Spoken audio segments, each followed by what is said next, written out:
Everyone be quiet right now. Sit down. Now. Thank you. Hello. Welcome to New York City, home of Mame Dennis. I'm Dwight Babcock, trustee from the Knickerbocker Bank. And on behalf of our cast and crew, we professionally invite you to our production of Mame. We are delighted that you have come today, but the theater does have some rules that you have to follow. Number 1, please no food or drink in the theater, although concessions will be available in the lobby for free. Now, you don't have to donate to our program, but we would greatly appreciate it because pennies do add up. Number 2, please keep the aisles clear during the performance because you never know when a performer is going to come running down. You don't want to hurt them and you don't want to hurt yourself. Number 3, please remember this production celebrates live theater. So no photos or videos or any sort of electronic devices for recording during the performance. Pictures will be available on our website later for you guys to download or look at. And number 4, most important, please turn off your cell phones right now. Shut them off completely. Because if your cell phones are on, they will interfere with our microphone system and you won't be able to hear our beautiful voices when we sing. So, violation of any of these rules will result in the Knickerbocker Bank foreclosing on your houses, taking your property, and immediate ejection from the theater. So I don't want to be the bad guy here, guys. So every year here at Bishop Lynch, a cast member is chosen to wear a piece of jewelry known as the Mary Kay brooch. This brooch has been worn in Blackfriars productions for over 40 years, and the performer chosen to wear the brooch embodies the spirit of our productions. This year's recipient is Beau Mills.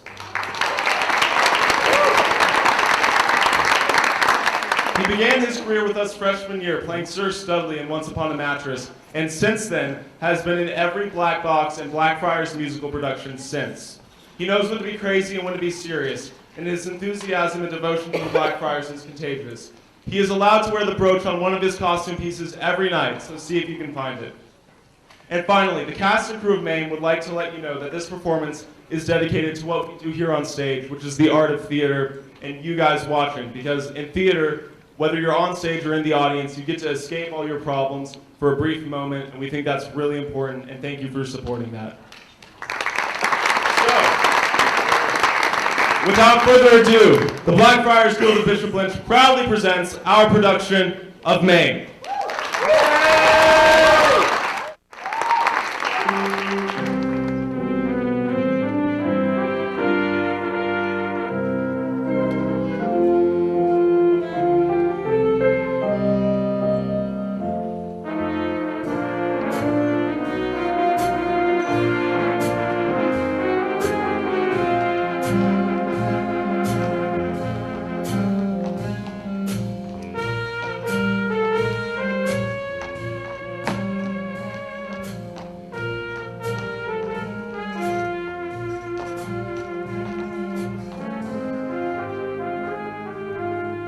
Agnes, New York's like a foreign country. You don't have to worry, Patrick.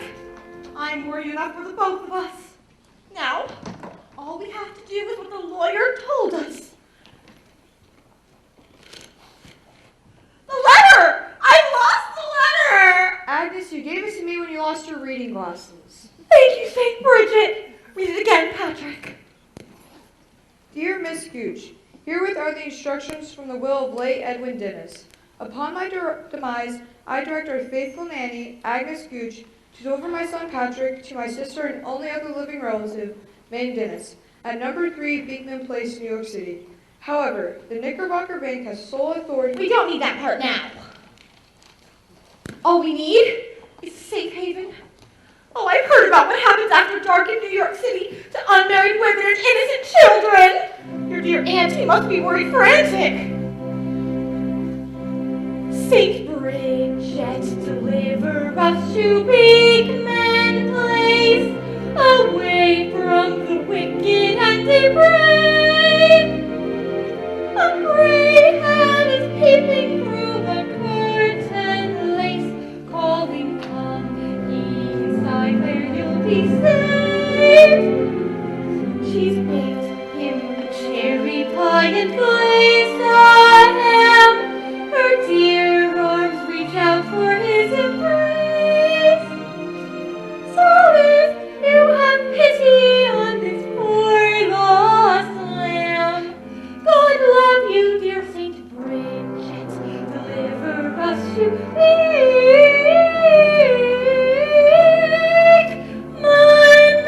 Place.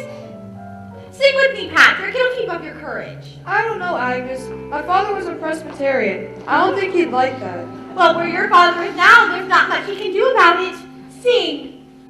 So if you have pity on these poor lost sheep, God love you, dear Saint Bridget, deliver us to Beekman Place.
Good night, Frank. See Tuesday thou gone quick. Watch it, Edna. Can you play Reveille? Reveille. It's not one of my favorites. I learned it at a day camp once, but I never owned a bugle. My dad said it was too noisy. I love noise. You must come from a dreadful family. I only have one living relative in the world. Who's that? You. That's right. Who are you? Gooch! Oh, your nanny-in-law! But that's impossible. You're not coming until tomorrow. Your telegram said clearly, December 1st. And today is November 31st. And everybody knows 30 days hath September, April, June, and... Oh my God, I'm your Auntie Mame! And this is for you. A present. Golly. Listen, everybody. This is my little boy. Well, he's not actually my son. He's my brother's son from Des Moines. My poor late brother. This little tyke, in all the whole wide world, I'm his only living relative. And he's my only living relative. That's all we have. Just each other. My little love. What's your name again? Patrick Dennis. Would you like a morsel? Is it your bedtime? Heavens, it can't be. Or food. That's it. You must be famished. You run along over there and have yourself some caviar. And after that, you can go upstairs and read a book or something. Hey, you let that child read? Taste life secondhand? Shake hands with Ralph Devine. He runs a very advanced school down in the village, the Laboratory of Life. Is it a military school? Do they wear uniforms? At my school, young man, we don't wear anything. It's heaven! And this is Mr. M. Lindsay Woolsey. He publishes books. Who's that? A Lithuanian bishop, doesn't speak a word of English, very stimulating man. And this is one of the great ladies of the musical theater and your Auntie Mame's dearest friend, Vera Charles. She just loves children. Yes. Yeah.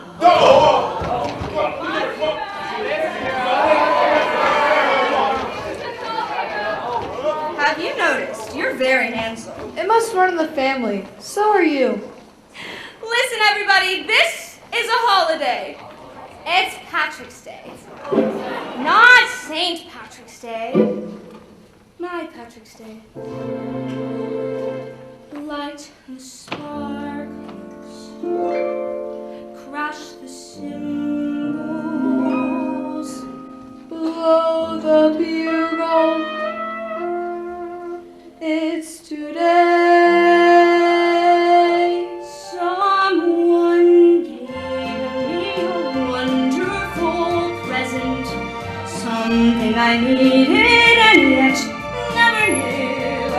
So start whistling and clapping, 'cause under the wrapping was you. And we'll give life quite a tumble, and we'll live life all the way. All the tops out, raise a racket, all the stops out.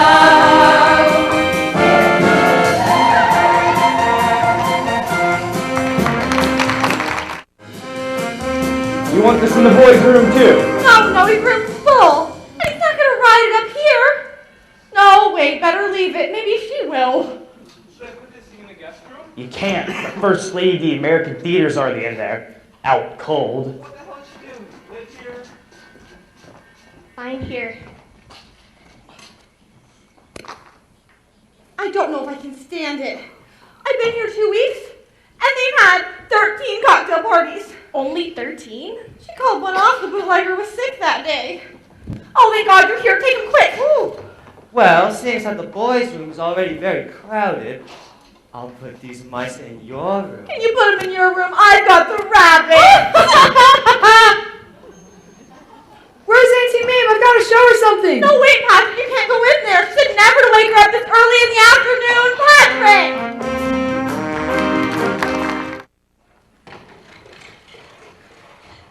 Auntie Mame! Auntie Mame! Look! My God, Bats! It's the spirit of St. Louis! Oh, Patrick, please, darling, your Auntie Mame is hung. Patrick, come back. I'm terribly interested in all of your projects. I just didn't expect Mr. Lindbergh to land on my bed before breakfast. Look! Oh, that's charming. Child, how can you see with all that light? That's better. Now, give your Auntie Mame a good morning kiss. Gently, gently. Oh, that was lovely. You're going to make some lucky women very happy someday. I'm gonna be exactly like you and keep my relations with the opposite sex platonic. That's one of my new words. Platonic. I'm glad to see you're keeping a list the way Auntie Mame told you. I got some singers at your party yesterday. Some of them aren't even in the dictionary. Read me the ones you don't understand. Karl Marx, Hotsy Totsy Club, heterosexual, son of a... My, what an eager little mind. You won't be needing some of these words for months and months. Missy Dennis, Mr. Babcock from Knickerbocker Bank was just on the phone. Says he'll be here in 5 minutes. Oh, God, I've been dodging him for days. Ito, run upstairs. Go straighten up the living room so it looks respectable. Oh, and Ito! Patrick, tell Ito to hurry me up a light breakfast, black coffee, and a sidecar. Vera! Get in here! Vera! Where the hell are you? Vera! Oh, did somebody call me? Vera, I need you. Patrick's trustee is on his way over here. In the middle of the night? Oh my God, that moon is bright. Vera, don't you realize some horrible man is descending like a vulture to rob me of my child? Somebody's been sleeping in my dress. Oh, Vera. What are you so excited about? You can't know how I feel, Vera. You have never been a mother. Oh! I'll have you know that once in Pittsburgh, I played Mother Cabrini during Lent. Hey, Mr. Babcock's downstairs. Not already. Darling, go make him feel right at home, just like Auntie Mame taught you. Mame, you're being utterly hysterical. Vera, don't you realize this is war? Well, if you need any help, I'll be right here. In no man's land.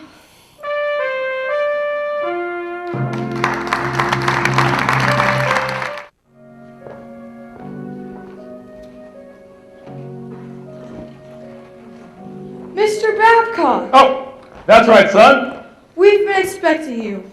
My name's Patrick Dennis. Well, you look like a bully little chap. You're a bully little chap indeed. You look bully too, Mr. Babcock. Say, I've got a youngster about your age up in Darien. We'll have you by sometime and Junior can show you his cigar band collection. That'd be swell.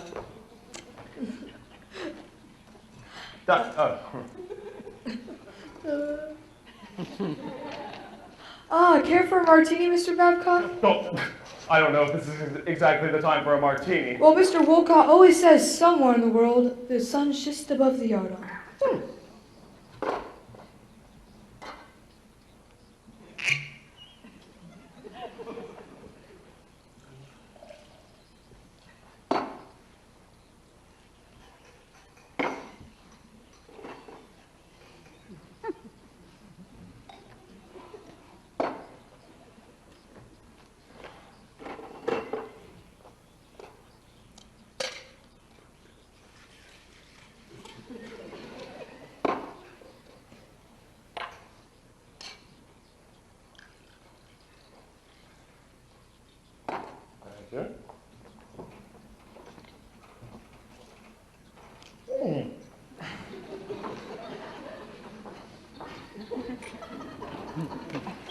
Why, Mr.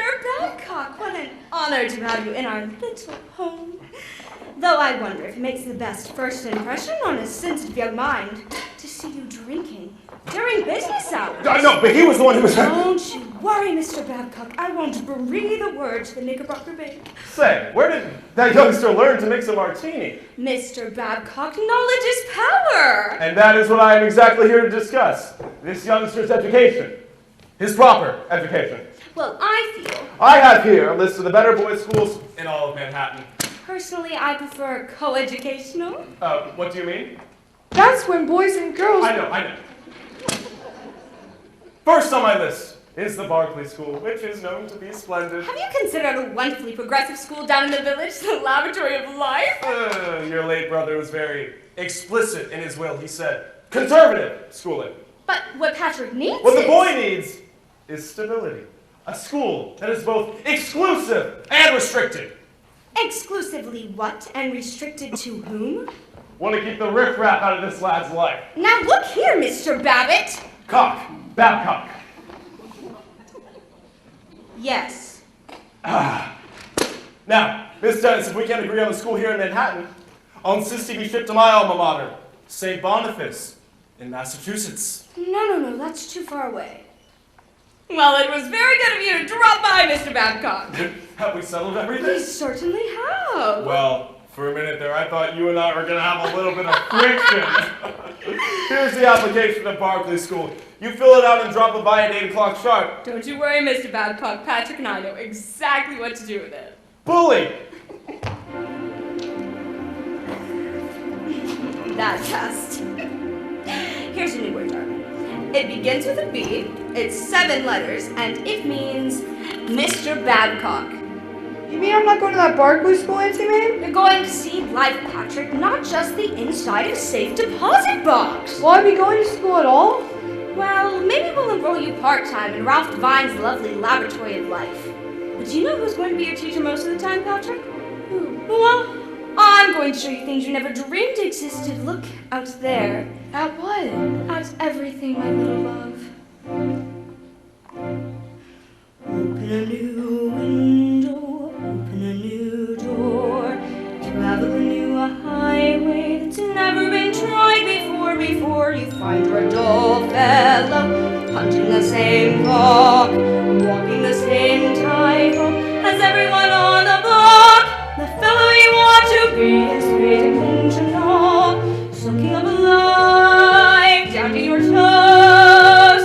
Whenever they say you're slightly unconventional, just put your thumb up to your nose and show them how to dance to a new rhythm, whistle a new song, toast with a new vintage, faces and feet to love. There's only one way to make the bubble stay.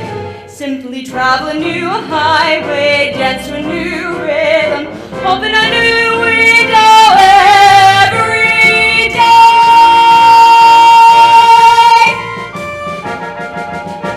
If you follow your Auntie Mame, I'll make this vow, my little love, that on the last day of your life, you'll be smiling the same young smile you're smiling now, my little love.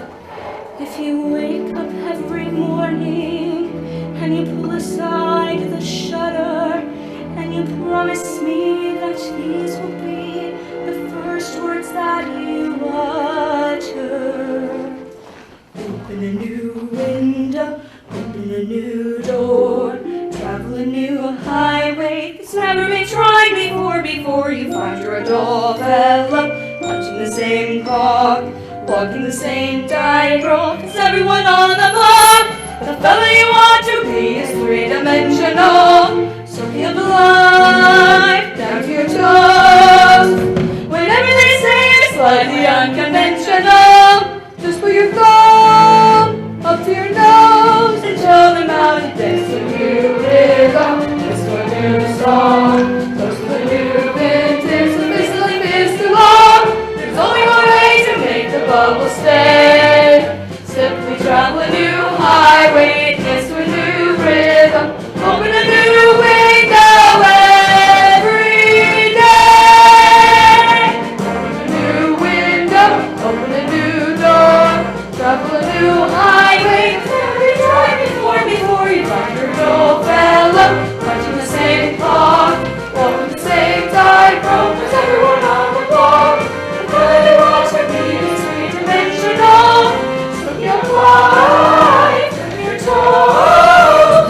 Whenever they say you're slightly unconventional, just put your thumb up to your nose and show them how to dance to a new rhythm, whistle a new song, twist with a new vintage, whistle and twist it all.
Where is she? Where is that mad woman? Where is that deceitful bohemian Delilah? If you mean Miss Dennis, she's out buying presents for the boy. Spoiling him rotten. That kid hasn't even been going to school. Oh, yes, he has. To the Laboratory of Life. The Laboratory of Life? That's not a school. It's the Garden of Eden. I went down by Barclay School and checked on the kid's academic standing. And what did I find? He's never been enrolled. So I've been searching through every low, half-baked school for the feeble-minded in this town. And where did I find him? In the lowest of the low. Picture it. A whole room of teachers, boys, girls, all wrapping around stark naked. Would you send your child to a place like that? I'm unmarried. You're a... Oh, what a day, Lindsay. What a lovely, lovely day. What a day is right. I haven't even had a chance to call my office. Why, Mr. Babcock, what a surprise. You're no more fit to raise a child than Jezebel. Patrick, something's happened to my little love. Get in here, you little heathen, you! He's been hiding in the kitchen. Patrick, what's wrong? We were just playing fish families. Fish families. Show me, darling. Well, Mr. Devine and all the girls crouched down on the floor underneath the sun lamp and pretend to be ladyfishes, depositing their eggs. While Mr. Devine and all the boys do what gentlemen-fishes do. What could be more wholesome than natural? Natural! It might be natural for a sardine. Mr. Babcock, I consider your conduct most undignified. At least I'm wearing a vest. I'm getting out of this combination nudist camp opium den before you make me look like the vice president in charge of free love. Mr. Babcock, not in front of the B.O.Y. Tomorrow morning, me personally, am putting this kid in boarding school, St. Boniface Academy, and he's going to stay there. Mr. Babcock, I'll do whatever you say if you'll only let the child stay near me. Oh, no. He goes tomorrow. Mr. Babcock. Now let's be reasonable. No, I'm going to turn this kid into a decent, God-fearing Christian if I have to break every bone in his little body. You have him ready at 8 o'clock sharp. And kid, you better be wearing knickers.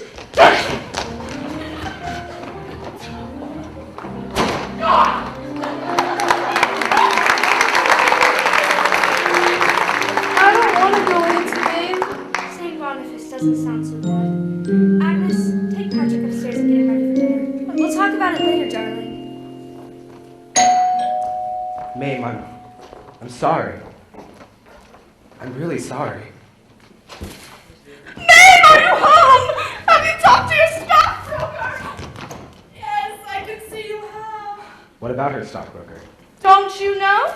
He's called me half a dozen times trying to locate both of you. What happens? No, the bulls have done something terrible to the bears, or vice versa.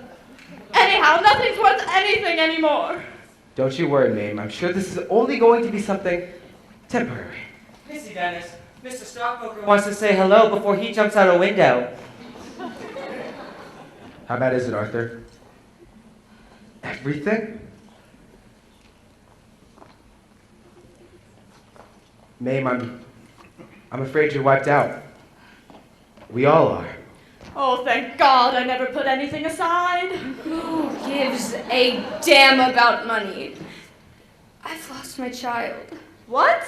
Patrick's trustee is sending him to school in Massachusetts. Oh, Mame! I know how you must feel. I'll go right over to your stockbrokers and see if I can pick up the pieces. Vera, what am I going to do? Mame, I have the perfect solution. The theater! I'll talk to JJ tomorrow and tell him he's simply got to give you a part of my new show. And the Knickerbocker Bank is sure to let Patrick come back to you once they find out you settled down to something steady, like acting. Oh, you're so right, Vera. And if old Babcock still stands in the way, at least I'll be earning the money to fight him. About $500 a week to start, don't you think? And then there'll be a raise. Mame, it'll only be a bit at the end of the last act. Oh, I accept. This isn't just charity, is it, Vera? I mean, you really want me because of my talent? I want to. I just can't wait to hear the overture. Tell me about it, Vera. Well, it's this terribly modern operetta about a lady astronomer. I've always wanted to be a lady astronomer. I'm the lady astronomer. You're off stage right, waiting for your very exciting entrance at the most climactic moment of the show. You see, I teach in this girls' seminary, and I'm in love with this professor at this men's seminary. Well, he's a terrible failure.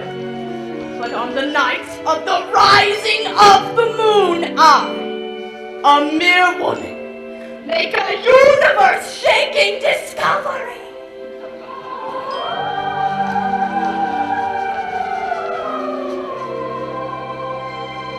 I have a little secret I'd like to impart that I hope doesn't give you too much of a start. Though it's shocking, it's completely true. I know it isn't gossip or rumor, of course, for I've heard it from quite a reliable source, and I'd like to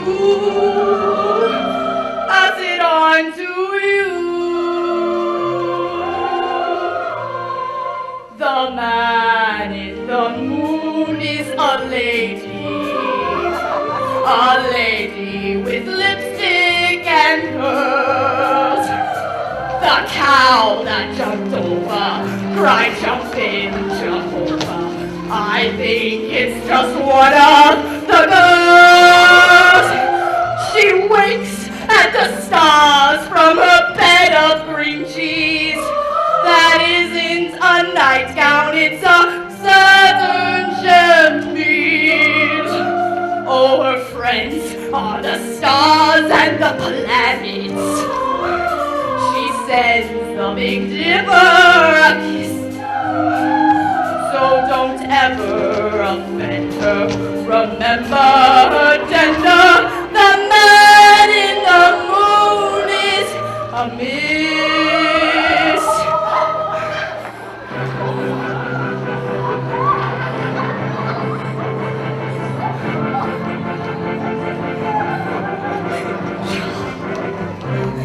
The stars have brought us together, my beloved, and tonight we shall have proof of my great discovery, for it is the time of the rising of the moon!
Very good, Auntie Mame. Everyone noticed you. Darling, what are you doing in New Haven? Ito brought me.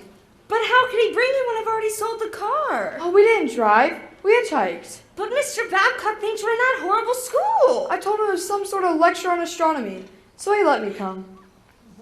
Are you ashamed of your Auntie Mame? I'm proud of you. No one liked that stinky old show until you were in it. Oh, Patrick, I'm a failure. No, you're not. Not to me. Not ever. You're my best girl, and nothing you do is wrong. I'm proud you belong to me. And if a day is rough on me, having you there's enough for me. And if someday another girl comes along, it won't take her long to see that I'll still be found, just hanging around, my best girl. You're my best Beau. Your handsome, brave and strong. There's nothing we two can't face. If you're with me, whatever comes, we'll see that trouble never comes. And if someday another girl comes along, determined to take your place, I hope he's resigned to falling behind, my best Beau. And if someday, when everything turns out wrong, you're through with the human race, come running to me, for I'll always be your best girl, My best girl.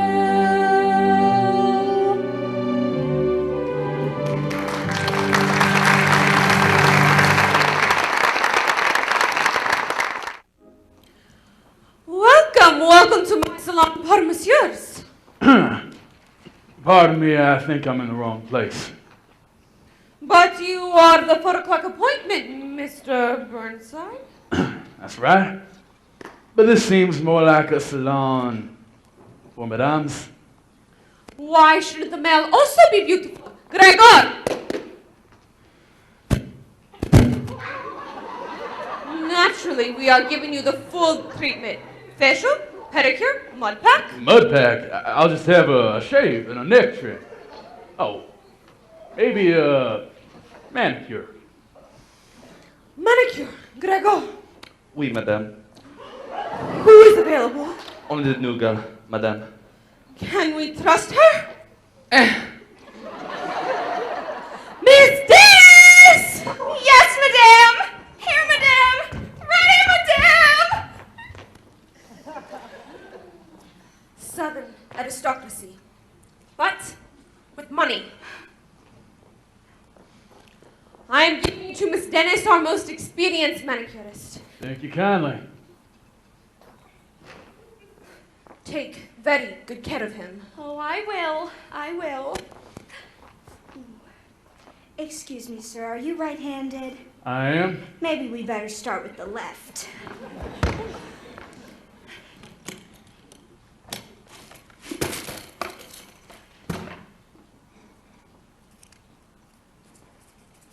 I'd like to see the young lady who's doing my nails. Am I doing something wrong? No, ma'am. You have a very delicate touch, Miss Dennis. Is that your name? Yes, Mr. Beauregard Jackson Pickett Burnside. I'm certainly glad to know you. I'd shake your hand, but I'm already shaky. Did I get too close to the quick? Oh, not at all. Down south, we all lean toward short nails. Ah, the South. All that lovely lost elegance. Oh, not completely lost, miss. You just love Peckerwood. Peckerwood? Who's Peckerwood? That's the name of my plantation. I hurt you again. Did you? I honest to gosh, didn't even notice. You're so friendly and nice. I gotta tell you the truth. But I am told a big fib. I am not her most experienced manicurist. I just started. You're my first customer. Well, then I'm honored. My hands are taking a maiden voyage. What a lovely thing to say. Oh, it comes more or less natural saying lovely things to a lovely lady. Oh, what would your wife do if she heard you say that? Oh, she'd raise tarnation. If I had a wife, which I don't. But I have got just about every other kind of relative ever been invented. Are they all as nice as you? Oh, you just ought to come down Georgia way sometime and meet us all. I'd love to meet you all. How are we enjoying our manicure? It's an extraordinary experience. Oh, this customer is bleeding! Oh, it's nothing really, just a little scratch. Nothing! I've never seen anything so horrible! Gregor, look! The fingertip is almost gone! I'm terribly sorry. I didn't mean to hurt you. It's my fault, honest. I was distracted. The lady was doing an absolutely bang-up job. Out! Turn in your smock! You're a wonderful person and brave, and you really ought to get your manicures done where they don't hire people like me.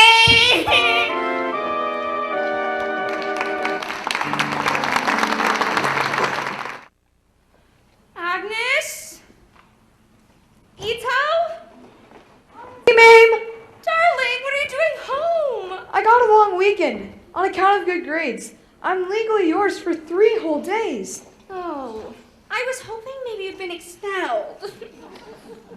Fired again, Missy Dennis? I'm afraid so, Ito. Apparently, I was just as bad at fingernails as I was at selling vacuum cleaners. I'm glad you're home, Miss Dennis. I didn't know what to fix for dinner. What did we have last night? Shredded wheat.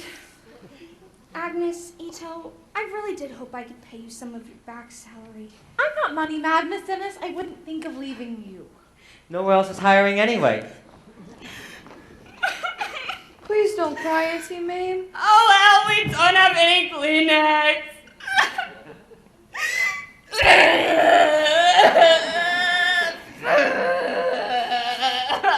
You're a loving woman, Miss Dennis. You're peculiar, but you're loving. Thanks, Agnes. You're peculiar, too. What are we doing? Sitting around here, letting the depression depress us? Merry Christmas, everybody! Missy, you've mixed up the calendar again. It's not Christmas yet. It says in the paper, 16 shopping days until. Oh, but we need it now, so let's go ahead and have it. About 3 jobs ago, I bought these presents fast before I was tempted to spend the money on something foolish, like food. Golly, long pants at last! Oh, thank you, Missy. It's not Tiffany's, Ito. It's Walgreens. Perfume, it's so French smelling. Ito, where are last year's Christmas decorations? In the kitchen closet. Go and get them. Pull out the holly, put up the tree before my spirit falls again. The stockings, I might be rushing things, but deck the halls again now. For we need a little Christmas right this very minute. Candles in the window, carols at this minute. Yes, we need a little Christmas right this very minute. It hasn't snowed a single flurry, but Santa dear, we're in a hurry, so climb down the chimney, put up the brightest strings of lights I've ever seen. Slice up the fruitcake. It's time we hung some tinsel on that evergreen bough. For I've grown a little leaner, grown a little colder, grown a little sadder, grown a little older, and I need a little angel sitting on my shoulder. Need a little Christmas Christmas now. All out the holly. Haven't I taught you all to live each living day? Fill up the stockings. But Auntie Mame into 1 week. That's Thanksgiving Day now. But we need a little Christmas right this very minute.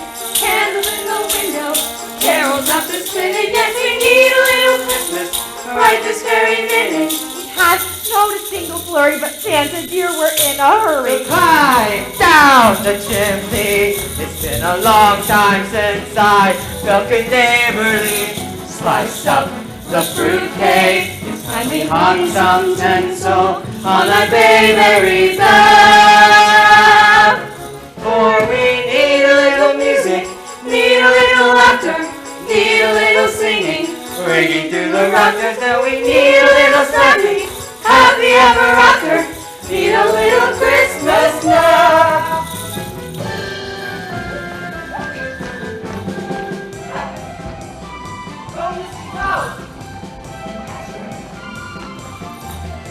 Wowie, guys! Who knew you could dance so well? Patrick, may I have this dance? Gladly. Merry Christmas, you guys! Merry Christmas, Auntie Mame. Wow, Agnes, you're really good on your feet! Merry Christmas! Oh. You guys.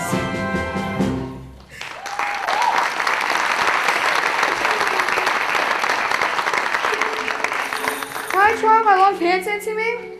Go do it right now. Oh, but we don't have any presents for you. Yes, we do. I hope you won't be angry about what we've done. Merry Christmas, Missy. We paid the bills. Now we don't have to worry about any butcher and his mean looks and lamb chops. Ito had some money put by, and so did I, for a rainy day. But it can't get much wetter than it is right now. You're both so dear to me. I'll try and pay you back someday. Missy. But if it's Christmas, we decorate. Right. You paid all of these bills? Paid. How much money did you have? What do you think, on the banister? Yes. That looks lovely. Here, Agnes, wear a hat. Thank you. Oh my goodness! How handsome. So grown up. Hold out your wrist. With Christmas coming so quickly, I didn't have time to wrap it. Where'd you get the money? I sort of made a trade at the pawn shop. I wasn't playing my bugle much anyhow. I got you a smooth one, so you didn't get hooked again. Merry Christmas, Auntie Mame. Merry Christmas. For we need a little music, need a little laughter, need a little singing, ringing through the rafters. And we need a little snapping, happy ever after, need a little Christmas now. If that's Santa Claus, tell him we have already had it. Oh, hello there. Miss Dennis? Miss Dennis, am I glad to see you again? After I sawed you up? Oh, I'm the one to apologize, miss. I'm afraid you lost a position on my account. Oh no, I'm very good at getting fired all by myself. The minute you took my hand, I could tell that you were not the kind of person who, takes people's hands commercially. How is your hand? Oh, healing like a house of fire. I should be able to get a glove on it in a day or two. My goodness. Family, I'd like you to meet Mr. Beauregard, Jackson, and take it Burnside. How do you do? That's a remarkable memory you got there, Miss Dennis. I sometimes get part of that myself. We've been having Christmas. I know it's early, but we're free thinkers. I like that. You know what? I feel like Christmas too. And I feel like taking all y'all out to dinner to celebrate. So why don't you go get your coats on, and I'll go tell that cab to wait. He's nice. Marry him the minute he asks you. I never believed in Santa Claus, but I'm beginning to change my mind. I never expected Santa to look so much like Rhett Butler. For we've got a little Christmas right this very minute. Got a little Christmas now. Yes, we've got a little Christmas right this very minute. Candles in the window, carols at the spinet. Yes, we got a little Christmas right this very minute. Got a little Christmas now.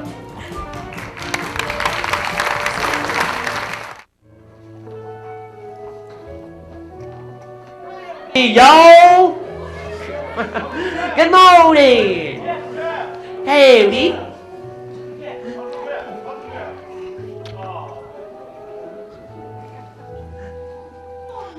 Good morning!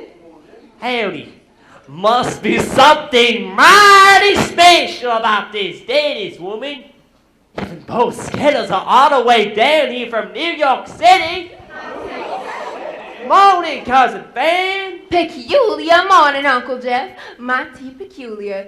Is it generally known that Beau and his lady friend have a child with him? No! And she ain't even met Mother Burnside yet. Oh, looks like we're gonna have some fireworks here at Peckerwood. Hi, darling. Hi. Hi, good morning. Good morning. Good morning. Well, now. Why, Sally Cato. Hello, Jeff, honey. Didn't rightly expect you coming around for the doing. However could I manage to stay away when me and Beau have been engaged since grammar school? I wouldn't feel like a true daughter of the South if I didn't ooze out all the hospitality that's just simmering in my innards. What do you mean I don't look happy, Beauregard? I'm always happy. When are you gonna trot out that New York filly? All I see around here is family. Now, Mother. Except me, Sally Cato. When we got peaches right here for the picking, now I can't see why any man would go hankering after some northern alligator pear. Now, Mother, let's all keep our hominy grits all going in the same direction. Don't give me any of that Appomattox applesauce. Welcome home, Beau Sugar. Hello there, Sally Cato. Mame, honey, we're all out here waiting for you. Oh, I'm just busting to meet your sweet little old mother. I'm coming, Beau Sugar! Mother, may I present Miss Mame Dennis. Oh, Miss Burnside. You're more than I expected. And these are my kinfolk. Charmed. Well, I'm sure you'll all be first naming each other as soon as I slosh through the gallon of bourbon in the punch bowl. I'm Sally Cato McDougal. I could tell from the instant I set eyes on you that we was going to be the closest of friends, man. Why, that's awfully kind of you, Sally Cato. So was it horses that brought you and Beauregard together? Horses? My Beau would be bored blue with anybody who wasn't practically born on a horse. Well, I wasn't really born on a horse. But dear me, every day, up at the crack of noon. Oh, well, that settles it. Here I've been racking my poor brain trying to figure what special I could do to let you know how I feel about your being down here. And what could be sweeter than a hunt? A hunt? At dawn tomorrow, and everybody's invited. I tell you what, we have the luck. All of us leaping those hedges, jumping those river gaps, the hounds yapping around every boulder. I tell you, Mame, every eye in this county is going to be on you tomorrow morning. You see, if I'd only known, I didn't bring along any of my riding togs. Don't you worry, Mame child. I've got dozens of things you can wear. You do ride a stride. No, side saddle, always. Oh, isn't that grand? I've got a little old side saddle that'll do you just fine. Punch, ladies. Beau, darling, we're having a hunt at dawn tomorrow, and do you want to know something fantastic? Your sweet little Yankee friends riding side saddle. Oh, it's too dangerous. I won't allow it. But darling, she's insisted. Well, anything Mame says she can do, she can do. Mame sugar, I'm just gonna hold my breath until dawn tomorrow. Do that, honey.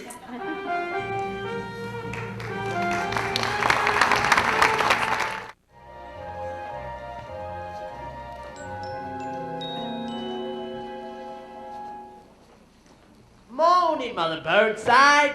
Did we get Miss Dennis a nice piece of horse flesh?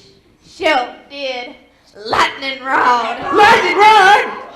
Thought he went mad. Did. My Auntie Mame's riding a mad horse? Temporarily. Ain't nobody ever rode lightning rod and lived to tell about it. Goodbye, Yankee girl. Look at her go, look at her fly out of the woods into the sky. Look how she's bobbing her head, flapping her feet. She must be glued to the sea. Fall off, Auntie Mame, fall off, fall off, fall off, fall off, Auntie Mame, fall off, before you break your neck. She's through your bougainvilleas and she smashed your plums. Hell! Trampling your petunias and she mashed your mums. But I'm gonna laugh the loudest when the judgment comes For that yellow-bellied Yankee. Giddy up, lightning rod, they go west, you go east, do yourself, lightning rod, and giddy up, you little crazy beast. She's passing everybody. She's passing the master of the hounds. Mighty paid for passing the master. She's passing the dogs. Mother of Jefferson Davis. She's passing the fox. She's Look at her go, look at her fly out of the woods into the sky. Bobbing her head, flapping her feet. That yellow-bellied Yankee.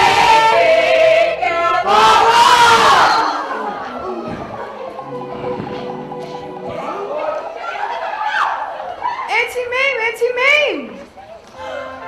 Astounding! The first time in the history of the South anyone's brought back the fox alive! Didn't I tell you she was a marvel? How'd you do it? How'd you catch him? Well, all those big horses and dogs were chasing after this poor little fella. And all of a sudden, there he was, and I looked down at him, and he looked up at me, and we sort of struck up a friendship. Somebody fetch me my shawl! I feel the wind change. Family, friends, this lovely lady has restored elegance and humanity to the gentlemanly sport of the hunt.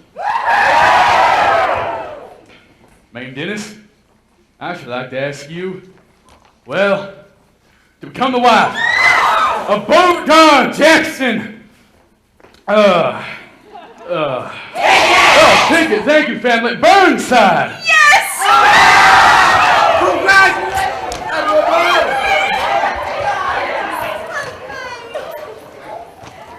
I'll make you happy, Mame, darling. For honeymoon, we'll take a year, maybe two, and just go clear around the world, just you and me. That sounds wonderful, Beau. Listen, everybody. On this plantation, in this county, in this whole blamed state, today's date on the little old calendar is hereby officially declared as Mame Day. Mame Day. You hear that, Patrick? That's wonderful, Auntie Mame. And you know why, Mame? You coax the blues right out of the horn. Hey, you charm the husk right off of the corn. Hey, you got the banjo strumming and plucking out of tunes that beat the band. The whole plantation's humming since Cuba Dixie back to Dixieland. You make the cotton easy to pick. Hey, you give my old pink tulips a kick. Hey, whoever thought a Yankee would put a little Dixie Bells to shame? You made us feel alive again. You've given revive again. To make the South revive again. You brought the cakewalk back into style. May, you make the weeping willow tree smile. Your skin is Dixie satin, there's rebel in your manner and your speech. You may be from Manhattan, but Georgia never had a sweeter peach. You make the old magnolia tree bud. Hey, you make camellias bloom in the mud. May, you make the bougainvillea turn purple at the mention of your name. We're making pecan pies again. Tonight the chicken cries again. This time the South will rise again. Shut my mouth and dream my face. You brought some elegance to the place. It's so only harmony campus and track. Nay, we'll shut my mouth and jam my eyes. You made the prices of tobacco rise. The whole watermelon is suddenly ripe. Nay, and down by the levee, a beautiful belly of criminal ladies is lost. The wind is screaming to give me the feeling that robbery leave us adopt. The strumming, the ringing, the humming, the singing is starting to get out of hand. Since you brought Dixie back to Dixieland, you make our black-eyed peas and our grapes. Name, sing like the bill of fare in the Ritz. Name, you made, you saw, you conquered, and absolutely nothing is the same. Your special fascination all proved to be inspirational. We think you're just sensational, man.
Again, to make the South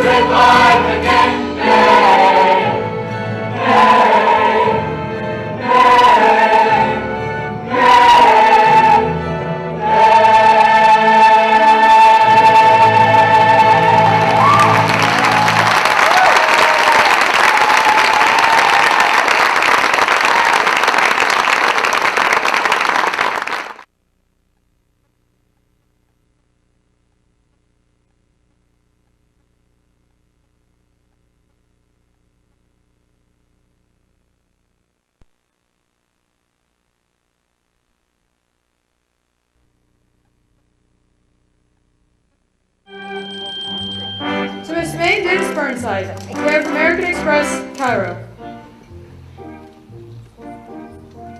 In English lit, I'm in the top 10.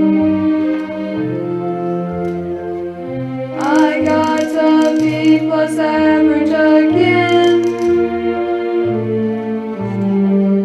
Tahiti sounds the greatest of all the crazy places that you've been. Wait till you hear the latest. I think I got a whisker on my chin.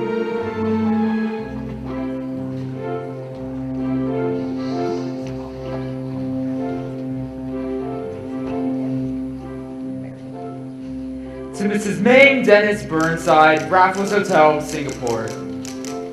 I find it's getting harder to cram.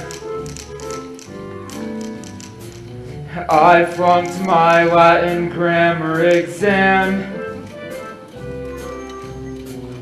My glands are in a hurry, my voice is sort of taking on a roar. The girls I date, don't worry, are socially decidedly top drawer. By the way, you'll never guess who my roommate is here at Rumson U. Yeah, jackpot, Dennis. 3 more letters from your Auntie Mame. Pango Pango, Shanghai, Singapore. Save the stamps when you finish, will ya? Whatever happened to your cigar band collection, Babcock? Gave it up when I started smoking. Do you know who Patrick's rooming with at college, Beau? That son of a banker Babcock! We've really got to be getting home. But Mame, honey, we've almost set the world's long-distance honeymoon record. And I'm just dying to get a crack at that little old Matterhorn. But I feel like Patrick needs me. I've got to write him and find out what he wants to be when he grows up. Auntie Mame, I'm up. I'm shaving every morning and growing like it's going out of style. The debs all seem to go for me. Give France a big hello for me. A hug to Uncle Beau for me. Your loving nephew, Patrick. Mr. Babcock? Oh, hi, Bob. What you doing here? Will you leave us alone for a minute, Junior? There's something I have to tell young Dennis here. Oh, sure. I'm afraid I don't have very good news for you, young man. Auntie Mame. Something's happened to Auntie Mame. She's all right, but that damn fool husband of hers did a damn fool thing. He fell off a damn out. Uncle Beau? Just remember, this makes your aunt a very rich woman in her own right. Hey, Dennis, on a horn, long distance. It's overseas operator. Hello? Yes, operator, this is he. Oh, sure. You bet I want to talk to her. Auntie Mame, you don't have to tell me, I already know. There's just one thing I don't want you to forget, Auntie Mame. Not ever. You're my best girl, and nothing you do is wrong. I'm proud you belong to me. And if a day is rough for me, having you there's enough for me. And if someday when everything turns out wrong, you're through with the human race, come running to me, for you'll always be my best girl.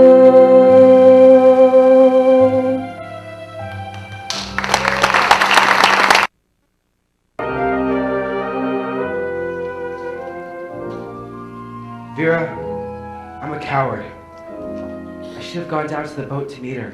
Patrick wanted to be alone with her.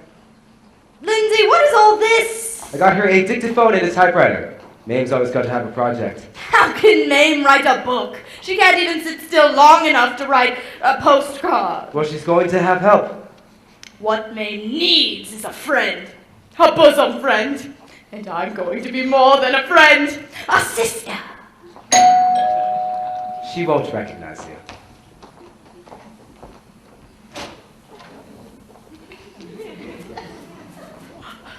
Mame, darling! My God, she can't have changed that much. I've been going to Speedo. I sent her to the secretarial school so she can master shorthand. Agnes, do you think you can take down every word Miss Burnside says? Oh, Speedo won't let anybody out who can't do at least 100 words per minute. I'm over 200.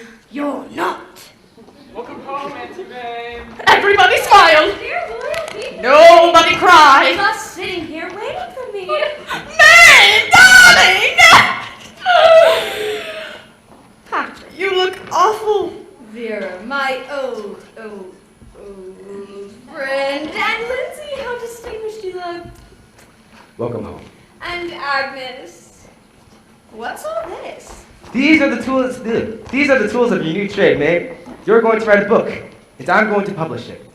Your memoirs. Nobody's had a more exciting life than you, Auntie Mame. I think it'd be terrific. And think of all the fascinating people you've known, like me. And it would help you take your mind off yourself. Oh, I see. This is some kind of trumped-up occupational therapy. No. Like cooking rugs. My memoirs. What a marvelous idea. I'll dedicate my book to Beau and all the glorious times we had together. Writing isn't easy, Mame. It takes months of grueling concentration. Let me see. Chapter 1, page 1. Well, I'll be damned, Lindsay. This isn't so difficult after all. What are you writing, Agnes? Chapter 1, page 1. Well, I'll be damned, Lindsay. This isn't so difficult after all. What are you writing, Agnes? Ooh, she is fast. Auntie Mame, you're off and running. Oh, Patrick, do you really think I should? You heard Lindsay. It'll take up all of my time, and I really came home just to be with you. Well, you can't exactly be with me, Auntie Mame. No women allowed in the dorms. Oh, you're all grown up. You don't need me anymore. Agnes, how do we turn you off? I'm going right over to announce your book to my publishing house. Goodbye for now, Charlotte Bronte. Literature. You know, Vera, I may even let myself go prematurely gray. Oh, Mame. Mame, do you forgive me? For what, darling? Oh, I've had regrets. I tell you, I've lost many a beauty sleep, tossing and turning, for how cruel I was to you that terrible time in New Haven. You lost beauty sleep? It hardly shows. Well, the point is we forgive each other, Mame. Let's have a drink to celebrate our reconciliation. Oh, I've sworn off. Good idea. It's such a good idea. Let's drink to it.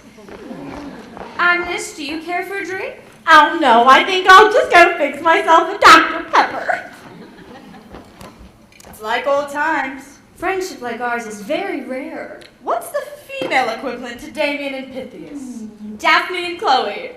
I think one of them was a fella. But the point is, you and I can say anything to each other. Oh, absolutely anything. Just be careful what you say. We'll always be bosom buddies, friends, sisters, and pals. We'll always be bosom buddies. If life should reject you, there's me to protect you. If I say that your tongue is vicious, if I call you uncouth, it's simply that. Who else but a bosom buddy will sit down and tell you the truth? Though now and again I'm aware that my candid opinion may sting. Though often my frank observation might scold. I've been meaning to tell you for years you should keep your hair natural like mine. If I kept my hair natural like yours, I'd be bald. But, darling, we'll always be dear companions, my crony, my mate. We'll always be harmonizing. Orphan Annie and Sandy, like Amos and Andy. If I say that your sense of style's as far off as your youth, it's simply that. Who else but a bosom buddy will tell you the whole stinking truth? Each time that a critic has written, your voice is the voice of a fraud, straight to your side to defend you I rush. You know that I'm there every time the world makes an unkind remark. When they say Vera Charles is the world's greatest lush, it hurts me. And if I say your fangs are showing, name, hole in your closet, simply that. Rough but somebody would notice the obvious flaws. I feel it's my duty to tell you it's time to adjust to your age. You try to be peg on my heart when you're Lady Macbeth. Exactly how old are you, Vera? The truth. Well, how old do you think? I'd say somewhere between 40 and death. My sweetie, I'll always be Alice Stokely if you'll be Gertrude Stye. And though I'll admit I've dissed you, I've gossiped and gloated, but I'm so devoted. And if I say that sex and guts made you into a star, it's simply that. Who else but our somebody will tell you how rotten you are? That's dirty somebody for hate and affection, for help and direction, for loyalty, love, and forsooth. Remember that. Who else but our somebody will sit down and level and give you the devil will sit down and tell you the truth.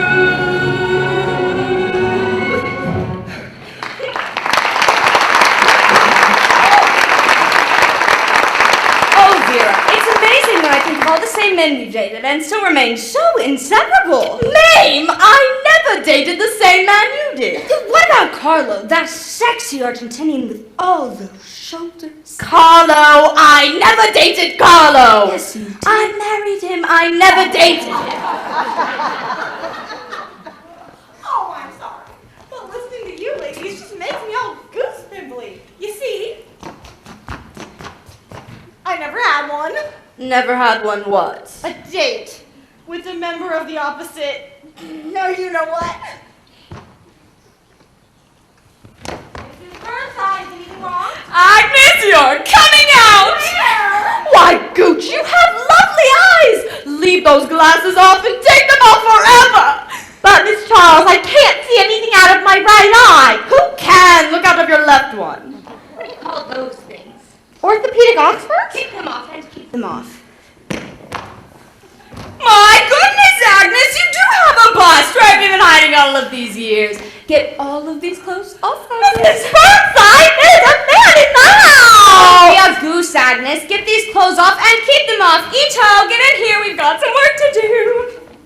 I don't have a very clear picture of what's going on. When we're through with you, honey, men will be breaking down your door. But what about my virtue? Virtue? There is nothing wrong with a harmless smooch. Oh, just the idea of it makes me so nervous I could die. Have a date first, then die.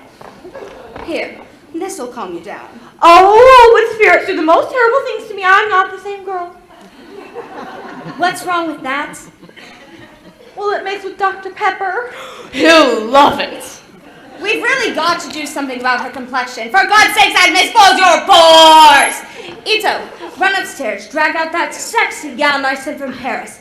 Get out all of my cosmetics, face creams, eyebrow pencils, lipsticks. And a chisel. Tonight, Agnes, you can be the Queen of Romania. Oh, Mrs. Burnside, I think I know what you're suggesting I do, and I just don't think I can do anything so suggestive. Agnes, where is your spine? Here you've been living in the same house with me all these years, and you still don't understand what I believe in. Live. That's what I believe. Live? Live. Life's a banquet, and most poor suckers are starving to death. Live? Live! Live! You know, Vera, you and I are the greatest team since Romulus and Remus. I know one of them was a fella. I've patiently watched you for years with those asinine projects of yours. From orphans to health food, you've searched for a niche. I feel that my search will be over the moment that I finish my book. I'll write about us and who is the witchier witch. Oh, be careful. I concede. Yeah, I think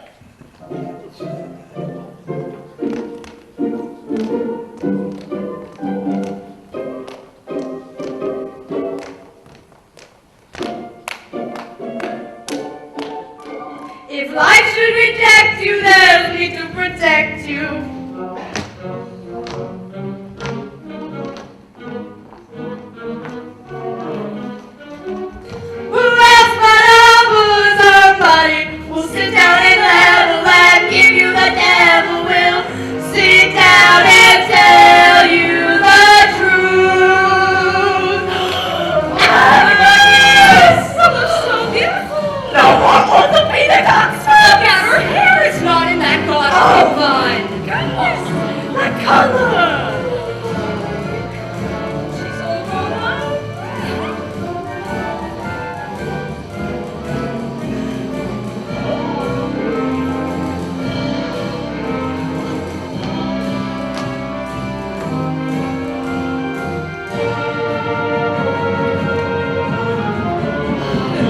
Agnes. Don't do anything I'm gonna do.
Oh, Ito, I hope the human race is ready for my book. Yes, Missy, it's highly educational.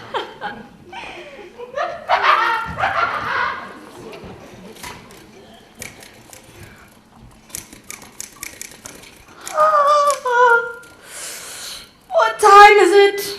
What day is it? Vera, I'm working. On what? Chapter 2. Chapter 2? It took you 6 months to write chapter 1. Flaubert spent 13 years on Madame Bovary. Oh, how did she stand it?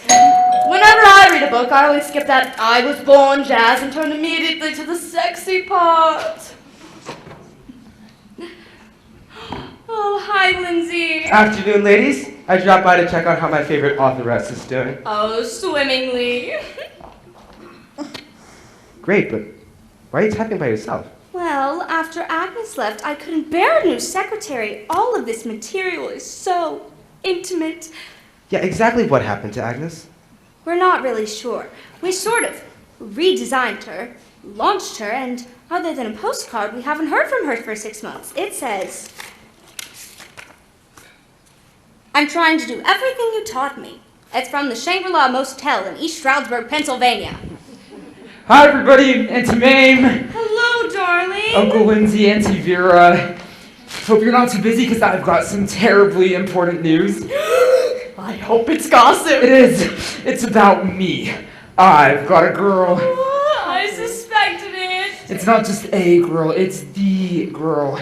Her name is Gloria Upson, and you're going to meet her today. Well, I hope you didn't leave her sitting in the car. I dropped her off at her girlfriend's place on Park Avenue. She wanted to get spruced up before you met. I better be doing some sprucing up on my own. I'll bring Gloria back in about 10 or 15 minutes, okay? I will have my face all organized.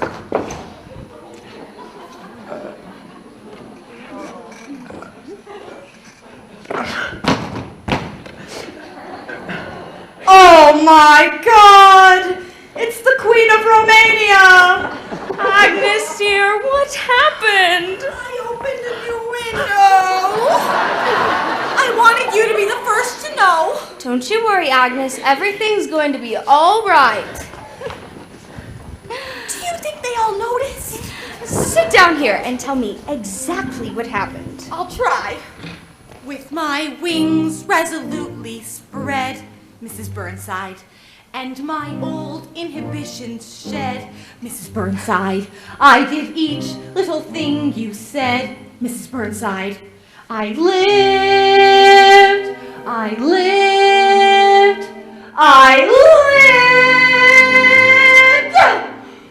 I altered the drape of a drop of my bodice and softened the shape of my brow. I followed directions and made some connections. Oh, what do I do now? Think Miss Primwood have opened a window as far as her whim would allow. And who would suppose it was so hard to close it? Oh, what do I do now? I polished and powdered and puffed myself. If life is a banquet, I stuffed myself. I had my misgivings, but went on a field trip to find out what living's about. My thanks for the training, now I'm not complaining, but you left something out. Instead of wandering on with my lone remorse, I have come back home to complete the course.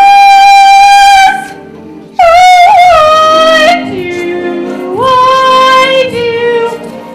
Mrs. Burnside, I traveled to hell in my new veneer, and look what I got as a souvenir. But still, I'll defend you as guide and instructor. Would I recommend you, and how? Although I was leery, I thrived on your theory that life can be a wow.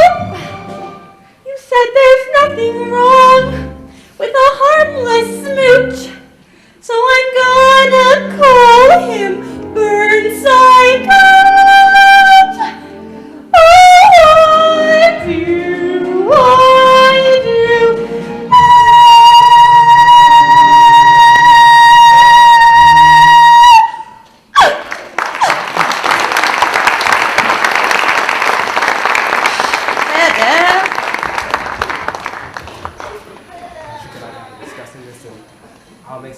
For a place for Agnes to stay. I know a darling woman who runs a fascinating home for fallen women. I do not consider Agnes fallen, on the contrary. Auntie Mame, don't tell me Agnes is going to live here. I'll insist on it. Where else would she go in her friendless condition? Ito, help our little mother up the stairs. You're befriending me? Hell yes. Why should Vera's friends have all the fun? Long, Agnes. No, don't cry like this. You're going to be fine. What a lovely, lovely feeling. After all these years, to have a nursery again. What a project. I hope you all approve of what I'm doing, because after all, this is entirely my fault. Really, Mame? I planted the seed of adventure in that girl's soul, and I know it's biologically impossible, but ethically, I am the father of her child. Well, I guess I'll be buzzing along. Oh, I'll be waiting to meet Gloria. Well, with the excitement and everything, it's getting late. Let's make it another time. What day would you like to bring your girl by? I'm not exactly sure, Auntie Mame. This is Gloria's busy week. Thursday would be perfect for me. Gloria works as a nurse's aide every third Thursday. Oh, isn't that nice? Friday then. On Friday, Gloria rests up from Thursday. I'll tell you what, Auntie Mame, they're very social. They give lots of parties. Who do? The Upsons, Gloria's folks. I'll get you invited to their place up in Connecticut so you can meet them all properly. Properly. I'll call you. Oh, I'll ride down with you. Goodbye, little father. Vera, what am I going to do? You'll have to do things properly. You'll have to invade Connecticut.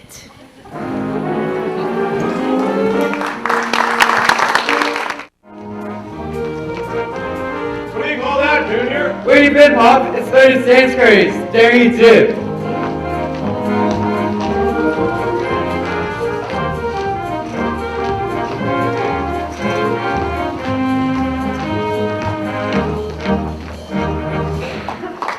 Claude, don't you love to see the kitties cutting loose? Why do you want to spit the aunt, Dwight? Well... She seems like a regular fella. And a looker too. I hope it's all right to have Glory's little party here in the barn.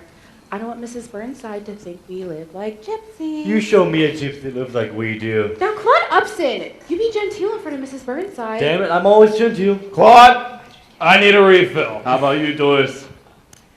I think we chaperones should try to stay sober, Say, I meant to ask you, Dwight, does Mame drink? Now and then. Place. We're very esteemed to have your auntie as a chaperone, son. She's dying to meet Gloria.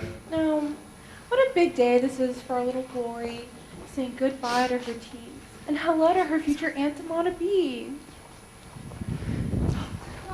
Mr. and Mrs. Upson, I can't begin to tell you what I think of your home. Mame. Here's your poison. I make my daiquiris with this little secret ingredient I learned down from this native in the Virgin Islands. If you'll excuse the expression. But I'll tell you this, there's no sugar in a Claude Upson daiquiri. And yet it's so sweet. Whatever do you use? Guess. Chocolate ice cream. Chocolate ice cream, are you kidding me?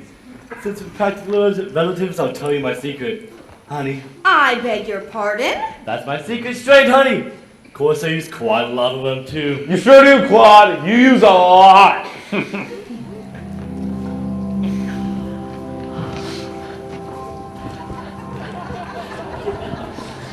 Auntie Mame, this is Gloria. I can't tell you how pleased I am to finally make you acquaintance. You're very special to Patrick, and that means you're very special to me, too. Isn't this a mobby party that Mums and Dadums are throwing me?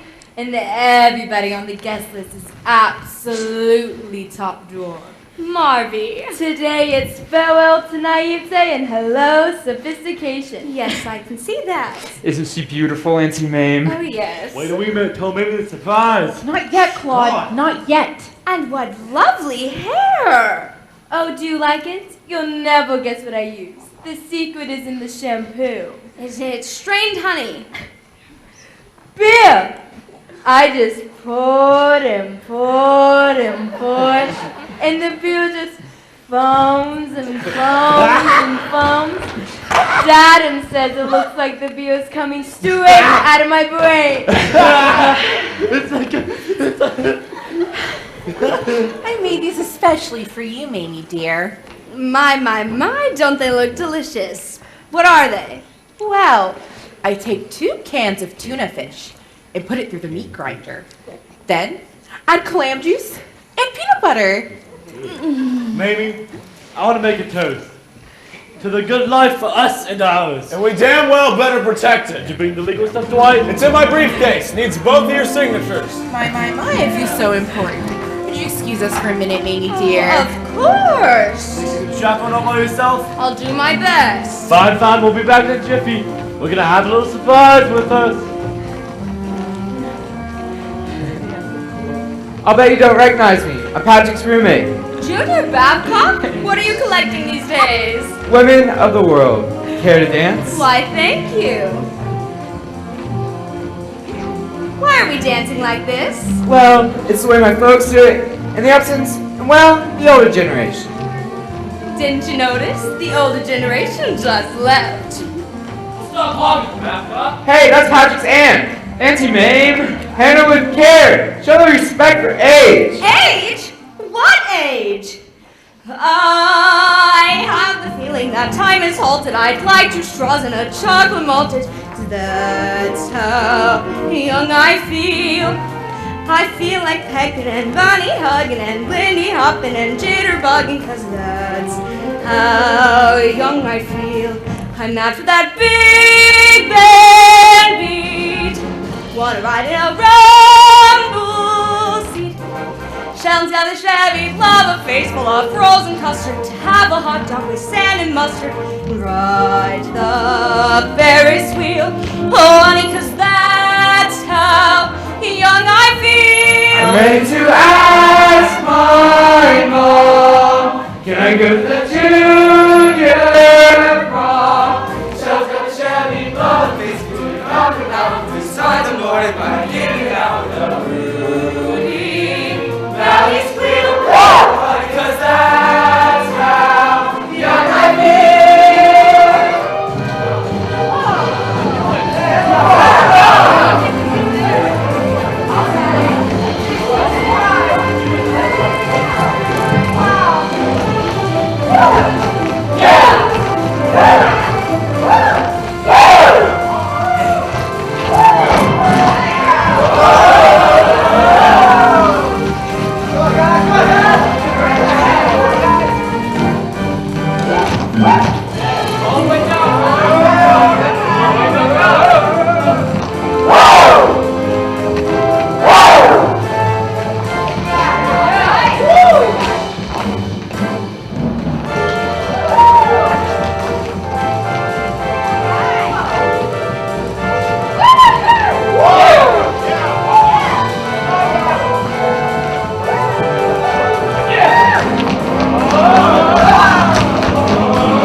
Tables are all set up on the far lawn. Last one to get there doesn't get any mustard on their hot dog.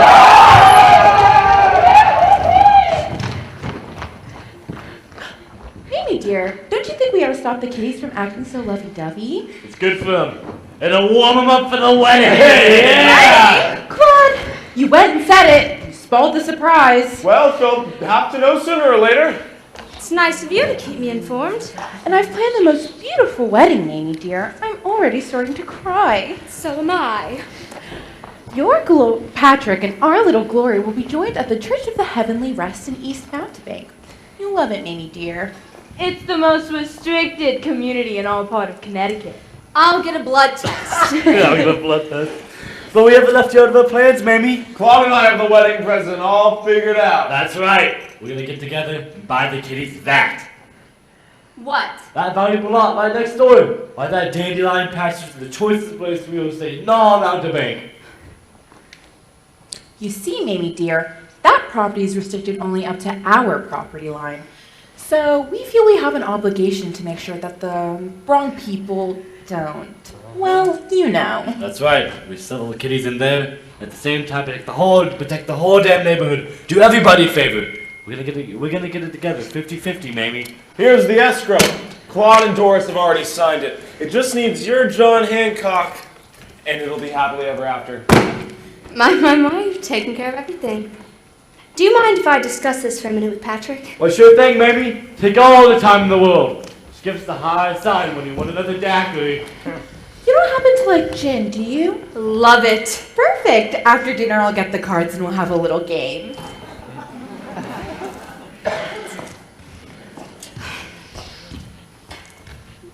I was going to tell you, Auntie Mame, it's just... things kept getting in the way. What things? Well, I knew it was going to take you a while to get used to the Upsons. Are you used to them? The way they think? The way they live? It's very simple, Auntie Mame. I'm in love. The hell is this? What you're in love with. What you're stuck with. Peanut butter, tuna fish, and clam juice as long as you live. Is that what you want? Auntie Mame, I've been around a pretty crazy bunch of screws and nuts most of my life. I guess it didn't hurt me, but I damned well want to protect my little Glory from people like that. You mean people like me? I didn't say that. I'd just rather my Glory not have to know about the things that ordinary, decent human beings don't have to know about. And should they know that I think that you have turned into the most beastly, babbity little snods on the whole eastern seaboard? Or can you make that quite clear without any help from me? Forget it. Forget you ever met the Upsons. Forget you ever met me. Patrick! Patrick!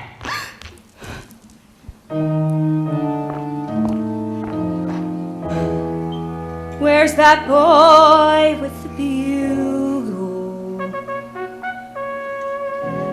My little love, who was always my big romance. Where's that boy with the bugle? And why did I ever buy him those damn bon pants? stronger hand? Did he need a lighter touch? Was I soft or was I tough? Did I give enough? Did I give too much? At the moment when he needed me, did I ever turn away? Would I be there if he called, if he walked into my life today? Were his days a little dull? Were his nights a little wild? Did I overstate my plan? Did I stress the man and forget the child? And there must have been a million things that my heart forgot to say. Would I think of one or two if he walked into my life today? Should I blame the times I pampered him, or blame the times I bossed him? What a shame I never really found the boy before I lost him. Were his years a little fast? Was his world a little free? Was there too much of a crowd, all too lush and loud, and not enough of me? I'll ask myself my whole life long, what went wrong along the way? Would I be there if he called, if he walked into my life today? If that boy with a bugle walked into my life today.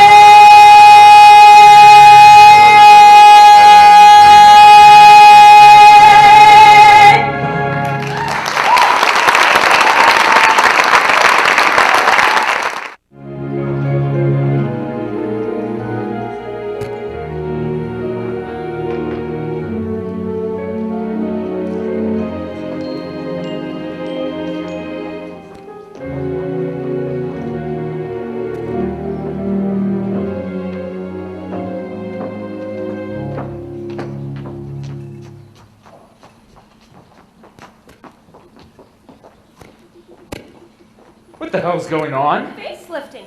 Oh, you must be the little love. Are you the new decorator? Did you do all of this? For money. Oh, right here, Ito. That's fine. Patrick. Ooh, Missy is so pleased you could be here for such an important party. What's this supposed to be? A sofa. Japanese modern. You'll find it in every place except Japan. But the Upsons don't understand modern. They're strictly bitter colonial. Do you like it? No. You're honest at least, miss. Pegeen Ryan, unincorporated. Hi. Hi. Pegeen Ryan. Didn't we meet once? Yeah, we both went to Ralph Devine's laboratory. That's right. I didn't recognize you with all your clothes on. That is, maybe we know each other better than we thought. You're taller. Can I have my hand back now, if you're through with it? Have you seen my aunt? Getting ready for the big blowout. This is gonna be a nice, simple little evening at home. Auntie Mame! Relax. People get married every day. I'm not getting married every day. I'm getting married 3 weeks from Thursday. Congratulations. Patrick, pipe of peace. Auntie Mame, who could stay mad at you?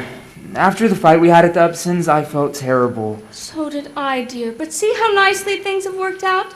And tonight, I want things to be just perfect for the Upsons.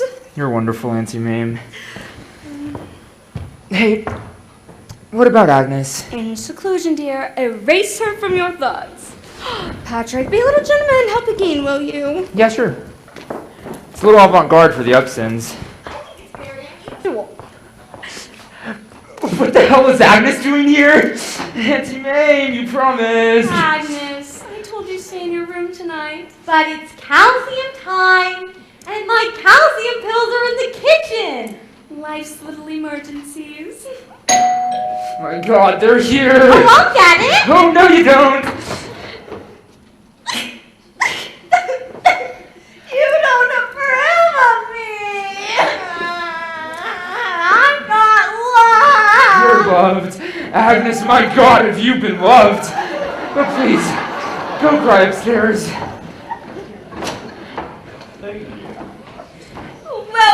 Welcome to the Burnside fireside. Good to see you, baby. Don't look a day older. Claude, darling, and Doris.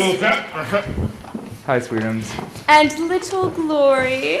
I can't tell you how pleased I am to see you again. And our family counselor through thick and thin. How bully of you to come, Mr. Babcock. How bully of you to invite me. Won't you all sit down? I'd like to meet Miss Peggy Ryan. Good to meet you. Hello. Now, Doris, Claude, you were so unbelievably gracious to me in Mountebank that I had to play something extra special for you. She has food? Oh.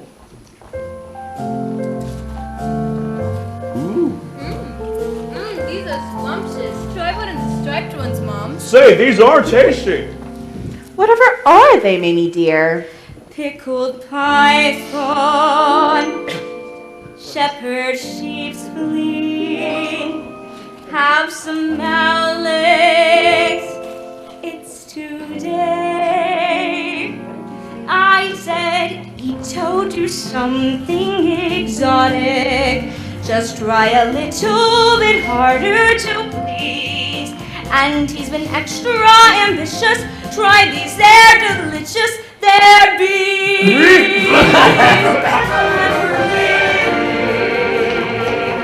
Never will gang, stories hell gang, while we bang,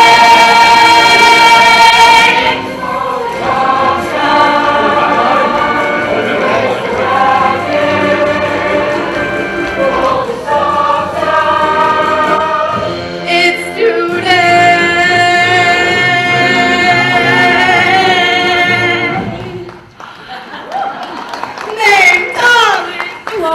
Claude, that's the famous stage star.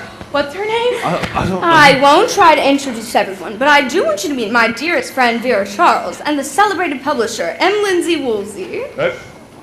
Oh, Mrs. I can't tell you how much I adored you in Reflected Glory. Did you, dear? That was Tallulah Bankhead. Vera is only a baritone. Can I persuade you to have a drink, dear? Well, maybe just a tiny triple. I've just been to the most god-awful cocktail party where all they had were daiquiris made with honey. Devine, will you manage all right on that ladder? Oh, yes, but I need you. Patrick, be a dear. Lend her one of yours. Well, isn't that a pretty picture, I must say? Isn't it, though? Ladies and gentlemen, I would like to propose a toast to this lovely young couple as they start up the ladder of life together. No, Auntie Vera. This isn't Gloria. That's Gloria. Pity. Well, let's have a toast anyhow. What do you say, Mrs. Upchuck? Agnes, I told you to stay in your room. You also told me I just had to take my calcium pills, and they're still in the kitchen. Oh, of course. Is that a member of the family? Damned if I know. It's a member of somebody's family. Hey! I'd like to meet my secretary. She's a little bit, well, she's not quite herself right now. No, we all know about these women's things, don't we, dear? What's your name? Gooch. Well, Mrs. Gooch, you come and sit right here beside me.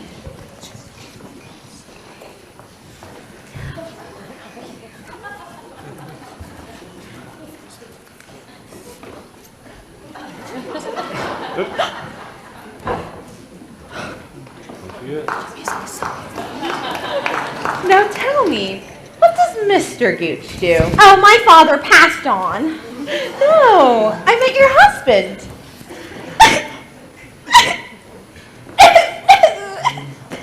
I'm a bachelor girl, and my baby's gonna be a little Now we got to be on this here. So, what is it? Claude, as soon as we get him away from her, everything's gonna be alright. You see, my aunt is just so big-hearted. Whenever anybody's in trouble, she just has to come to the rescue. I'm the one who was rescued. Agnes led me into a whole new project. Do you realize how many girls there are every year that find themselves expecting? All by themselves? Mame, how theatrical of you! Just think of all those fallen angels finding a haven here at Beekman Place. This is much too big for Beekman Place. May's bought a piece of property up in Montebank. What? Montebank? What's that about Mountain? Building something up in our neck of the woods, maybe? The Beauregard Burnside Memorial Home for Single Mothers. How lovely will it be? Hundreds of girls romping in that diddly patch. Are you ready to go, Doris? I've been ready for quite a long time. Come on, Glory, we have a long way to go. We're not these people anymore. For 9 years, Maine Dennis Burnside, I've tried to protect this young man from your cockeyed, idiotic nincompoopery. But now you've done it. This is the limit. You've ruined everything. All you want to do is slam windows in his life. Well, I won't let you do that to my little one. No. He's not little, and he's not mine, but he's not yours either, Mr. Babcock. And I will doubt if he will let you marry him off to a handful of hair with the IQ of a dead flashlight battery! Give me my pen. Oh my God! Claude, I'm sorry! Did you plan all this, May? Why would you think that, Lindsay? I always want Patrick to make his own decisions. Python, anyone? Thank you, Moon Lady. And if someday another girl comes along, it won't take her long to see that I'll still be found, just hanging around my best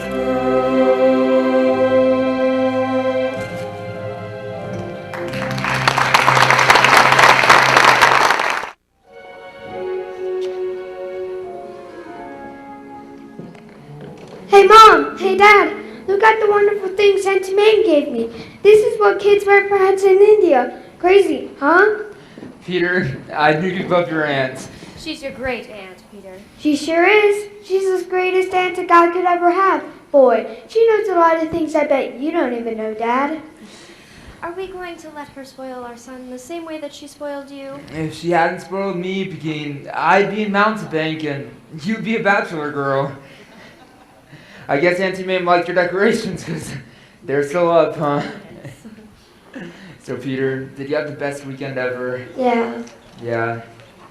That's awesome. Where's your aunt? I don't know. Oh, so long to your mother, Peter. Just like Auntie Mame just taught you. Ah, very good, Sahib. Why are you rushing away, Auntie Mame? Bel darwaze per carry on, darling. Peter, dear, in Hindi, that means the water ox are waiting at the gate. Of course, our water ox is waiting at LaGuardia, TWA Flight 100 for New Delhi.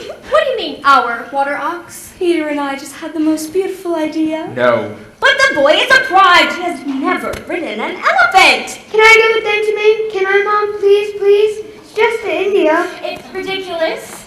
I wouldn't hear of it. Dad? You heard your mother. You know what your trouble is, Mom? You don't live. Life is a banquet, and most poor suckers are starving to death. One thing you've got to understand, school begins the day after Labor Day. He's got to be back by then. Naturally, of course. Labor Day, that's sometime in November, isn't it? Auntie Mame. Peter, dear, what adventures we're going to have together. And when your little boy is ready to take a trip with your Auntie Mame, I hope you won't be as antediluvian as your father. What's antediluvian, Auntie Mame? On the plane, Peter, I'll give you a pad and a pencil, and you can write down all the words you don't understand. She hasn't changed. She's the Pied Piper. I've been shopping all day for your traveling gear. Long pants, and this. Golly.